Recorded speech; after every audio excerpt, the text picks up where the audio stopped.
Hello everyone, I'm Jigyasu Agarwal, a political strategist, an ex-UPSC aspirant and founder of Rebounce, an organization working exclusively for UPSC aspirants to help them get into fulfilling and satisfactory careers beyond civil services preparation. After the prelims 2026, there is a lot of hue and cry in the market where everyone, even the coaching mafia, are blaming or talking about the uncertainty of the UPSC examination, the randomness of the questions involved, but hardly anyone is talking about what next.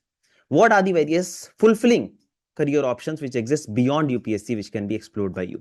In this video, I'm not going to again cry over the same issues these UPSC coachings are talking about. I'm going to talk about the solution. I'm going to talk about those options which can be explored by you which are equally rewarding and fulfilling as civil services itself is. Whenever you talk about that, let's first talk about the structure. So whenever you are deciding the right career path for you, what is that scientific methodology based on which you should decide the right career path for you? Fundamentally, it is a function of three things. Number one, knowing who you are. What do I bring to the table? Number two, knowing the opportunities outside. What exists outside? And number three, how much risk I am ready to take. Propensity of risk. And I'm going to talk about all these three levers in this video. I'm going to talk about 30 plus career options which can be directly explored by UPSC aspirants, or rather which are designed for UPSC aspirants. So when you say knowing who you are, it is fundamentally a function of three things. Number one, your past, which is the knowledge or skills you bring to the table based on your background.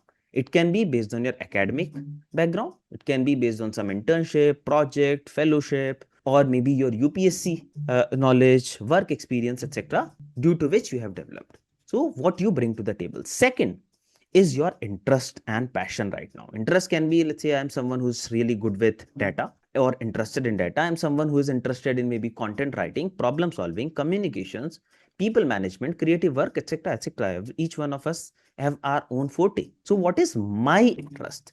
And third is the aspiration. What is that which I want, the future element? Can be, let's say I want a lot of money, I want to create a lot of impact, I want a lot of reputation, or maybe I want good work-life balance, I need a high growth career. So what is that which we want?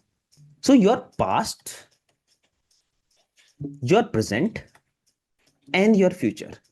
So at the intersection of these three sits your preferred career choice. So first you need to introspect, think about yourself, and accordingly you should figure out maybe this is the career choice I can have. Now for this, you also need to know what are the career options which exist outside. I'm going to talk about them as well. Now, when you talk about knowing the opportunities outside, fundamentally, when you prepare for civil services, there are a lot of opportunities which are at the intersection of your educational background and your civil services preparation. So if you are able to find some of these opportunities, then you are not starting from scratch. You are actually able to leverage your educational background also, your civil services preparation also, and then build your career on the foundation of these two things. So I'm going to discuss about those options which sits at the intersection of the two. So from your educational background, let's say based on the background, if you are someone who's coming from tech background, so you may have some skills around maybe data analytics, quant, software development, etc. Or for someone coming from commerce background, you might have some finance or accounting skills.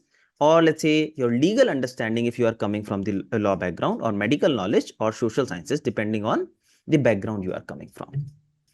And then when we prepare for UPSC, again, irrespective of the outcome of this exam, there are a lot of skills which we develop in this preparation. Those skills can be divided into two parts. One is the hard skill, second is the soft skill. Hard skill include holistic knowledge and understanding. Hard skills include our problem solving, our knowledge of current affairs. Similarly, the soft skills, which can be about maybe time management, which can be about discipline, which can be about working under pressure, hard work, effective communications. All these skills we develop when we write, let's say, our mains answers, when we use the special format.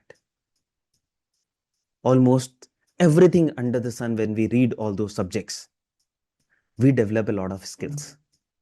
Now, we can directly leverage those two skills, and then these are the areas where you can directly leverage them, like public policy, development sector, impact consulting, political consulting, and various generalist roles and startups. Now I'm going to talk about various options within these domains, which are 30 plus options which can be explored at the intersection of your educational background and your civil services preparation. Now, if you are someone who is coming from the engineering, then there are a lot of roles which can be explored at the intersection of your educational background, your UPSC preparation, engineering, UPSC, and upskilling. One of those is monitoring and evaluation role within public policy. Here, just as an example, we all know about Pratham. It releases its ASA report, Annual Survey of Education report, which tells us what is the status of education in India via data. So you work at the intersection of data and impact as part of it. Similarly, we have global organizations like ID Insight. Niti Aayog also has a very big wing related to monitoring and evaluation. Then similarly, Vidhi Center for Legal Policy. In fact, we at Rebounce supported a candidate, Gia, to get into Vidhi Center for Legal Policy in its monitoring and evaluation wing. You can also find its link on the top of this video. You can know her experience of the overall transition so that you can also make such type of smooth transition. Similarly, we have some generalist roles like program manager and partnership manager. It can be with the Indian arm of various multilateral institutions like UNICEF, UNDP. Then Invest India and Quality Council of India also hires a lot of candidates for these type of roles. As an example, in the past, we supported another ex-UPSC aspirant, Dishita, to get into Invest India. Another candidate, Meghal, to get into the Quality Council of India. And there are many such stories of the candidates who got into these type of roles. Similarly, various ministries also have young professional roles where they prefer these ex-UPSC aspirants because of the kind of knowledge and skills you bring to the table. Similarly, there are various strategy roles. If you are someone who has a strategic mindset, then these roles can be explored by you. We have the strategy wing within Teach for India organization, or there is an impact consulting firm with the name Dalberg, where your work is essentially about building strategy about maybe for NGOs, for some foundations, maybe for some for profit or not for profit organization. Many a time you work as strategic advisor to governments as part of these organizations. Similarly, we have Big Four, PwC, EY, KPMG, Deloitte, etc., where you again work on the as strategic advisor to the government. Then there are some strategy roles in startups, and then we have political consulting firms hiring candidates in there as political strategy wing. We in the past supported many candidates to get into Nation with Namo. One such story is of Varchasvi, who after a gap of around 3-4 years got into the political strategy role at Nation with Namo. Another story is of a candidate, SS Paul, an engineer who got into ILP UPSC at Nation with Namo, getting a salary of around 21 LPA. So basically, UPSC is not the end, ladies and gentlemen. Even if you are not able to qualify it, there is this whole world of opportunities which can be explored by you, which can be as rewarding and fulfilling as UPSC is. I'm going to reveal a lot of such options as we go ahead in this video. Similarly, we have the ESG. Let's say if you are someone who is coming from maybe mining, chemical, environment, these type of background, so energy consultant, ESG consultant, or maybe electrical engineering type of background. We have these roles as young professional with various ministries, or Invest India, or other consulting firms like McKinsey, BCG, Bain, etc., which again work as strategic advisor to the government or to various businesses.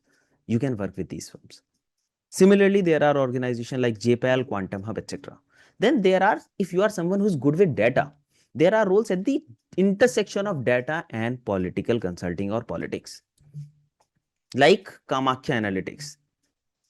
One candidate, Shubham from Rebounce, recently got into Kamakhya Analytics, another ex-UPSC aspirant, getting into an exceptional role at the intersection of the two. So he did not start from the scratch. He just leveraged his data analytics background and UPSC knowledge to get into it. Similarly, Dhruva Research, etc. Then there are some roles called tech policy roles.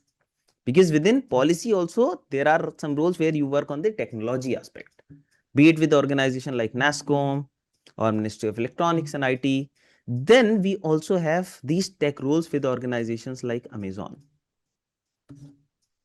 Meta. All of them have these type of roles. So someone who understands technology as well as public policy can be the best candidate for these roles.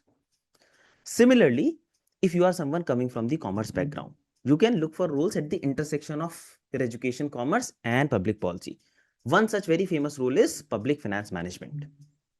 So there is also a very famous fellowship called Women in Public Finance Fellowship, which is organized by Janagra. an ex-UPSC aspirant, Nandikeshwari from Rebounce, got into this organization, Janagra, where they pay you exceptionally well in terms of the stipend for the fellowship. Similarly, Big Fours, IMF, ADB, etc., they have this way. Similarly, second is the impact investing.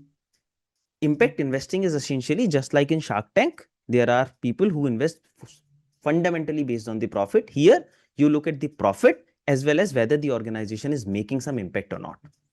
So organizations like IIC, Impact Investors Council, Omidyar Network, Avishkar Group, etc. So these organizations directly reward your UPSC knowledge. One simple example is we at Rebounce collaborated with IIC essentially because they reward and respect the knowledge UPSC aspirant bring to the table, along with obviously some level of upskilling, etc., which is needed. Then we have policy and regulatory affairs roles in financial institutions like RBI, SEBI, Invest India, Grant Thornton, etc.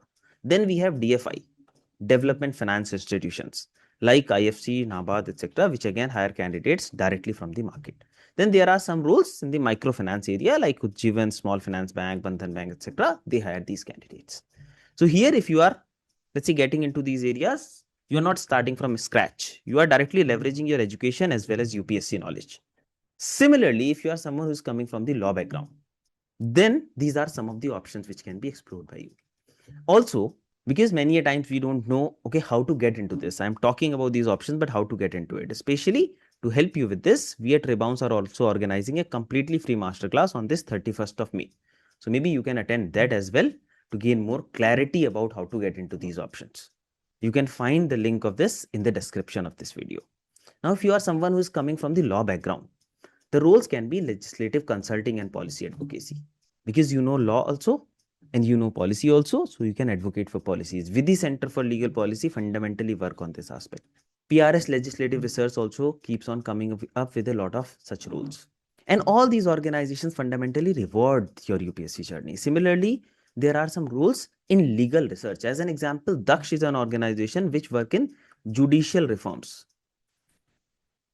So someone who understands the reforms, the public policy aspect as well as the legal aspect is the best candidate for it.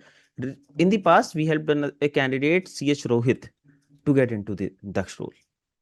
Similarly, Center for Policy Research, Niti Aayog, ADR, etc. Then we have some legal and regulatory compliance consulting roles with Big Four. Then there are some human rights and social justice roles with organizations like Amnesty International, the ARA Trust, etc. Then you also, as a corporate, you also have to maintain good relations with the government. So government relations in the corporates, there are some PR firms, conglomerates, etc., which hire candidates for these roles. And then political consulting. You will find a lot of candidates coming from the legal background who are part of political consulting. We at Rebounce collaborated with Varahi Analytics multiple times. A lot of candidates, ex-UPSC aspirants. In fact, the interesting story is they hired for a strategic transformation team. So they hired ex-UPSC aspirants from Rebounce for this team. From the market, they were hiring candidates with 2+ years of experience. Here, they hired with even 0 year of work experience because they reward your UPSC knowledge. So don't get disheartened. All these, coaching institutes and everyone would just, try to get the sympathy out of you and then ask you to again enroll in their programs. Think about yourself. Think about the overall selection rate in this examination, irrespective of what kind of paper it is. So you cannot afford to leave your whole career in lurch. And the industry rewards what you bring to the table. So do not worry a lot. Similarly, if you are someone who's coming from medical background, maybe you can get into roles like public health consultant or officer.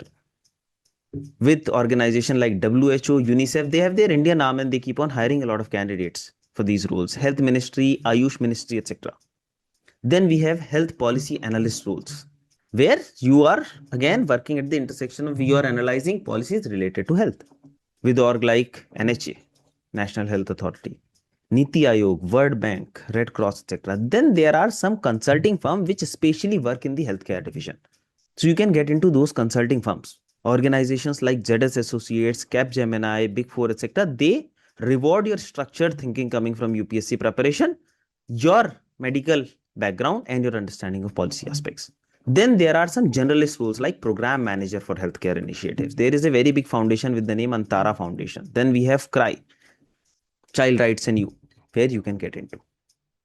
Then there can be some roles like program manager in startups.